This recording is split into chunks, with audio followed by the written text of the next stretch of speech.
போட்ட நீயும் போட்டு விடாதே அம்மா போட்டு விடாதே.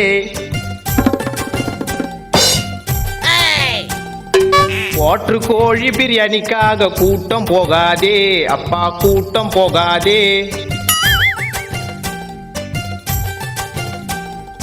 5 வருஷத்துக்கு ஒரு முறை மாறும் ஆச்சி ஆச்சி. கண்ண முடின்னு ஓட்டு போடுறோம் மாத்தி மாத்தி. அம்மா வச்ச குழம்பு காரம் காரம். இப்படி இருந்தா நாடு எங்கப்பா மாறும். உள்ள யாருமா? வணக்கம். வணக்கம். வர தேர்தல்ல மறக்காம எங்களுக்கு ஓட்டு போட்டுருங்க. ஐயா ஜெயிச்சாருனா மக்களுக்கு நிறைய நல்லது பண்ணுவாரு. ஓட்டு தானே போச்சு. ஐயா 18 வயசுக்கு மேல உள்ளவங்க உங்க குடும்பத்துல எத்தனை பேரு? ஏன் ஆபாசமா ஏதாவது காமிக்க போறீங்களா? டேய் நாங்க 3 பேர் தான். அது கொடுப்பா. ஒரு ஓட்டுக்கு 5000 தரோம். இதுல மொத்தம் 15000 இருக்கு. மறக்காம எங்களுக்கு ஓட்டு போட்டுருங்க.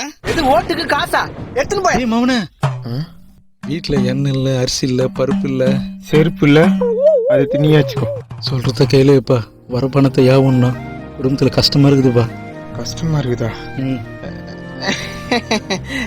கொடுங்க. கண்டிப்பா எங்க 3 பேரோட ஓட்டு உங்களுக்கு தான். நன்றி ஐயா. வட்டுமா? வாங்க போலாம். டேய், ஓட்டுக்கு காசு வாங்க மாட்டேன் சொல்லி பாட்டெல்லாம் பாடிட்டு இப்படி நீயே அசிமா காசு வாங்கிட்டியடா? எதுக்குடா வாங்கின? அம்மா அப்பா வீட்டுல கஷ்டம்னாரு. அதுக்கப்புறம் தான் எனக்கு ஒண்ணு புரிஞ்சுது. என்னன்னு? ஒரு குடும்பம் கஷ்டத்துல இருக்கும்போது ஓட்டுக்காக காசு வாங்குறது தப்பு இல்ல. ஏன்னா இது எல்லாமே நம்ம பணம் தான். ஆனா ஐயோ ஓட்டுக்கு காசு வாங்கிட்டுமே, காசு கொடுத்தவங்களுக்கு ஓட்டு போனவங்கிறதா தப்பு. இப்ப என்னதான் சொல்ல வர?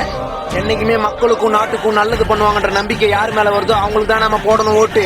டேய் மகனே, நீ சொல்றது எதுவும் புரியாது. அப்ப காசு கொடுத்தவங்களுக்கு ஓட்டு போட மாட்டியா? முடியாது.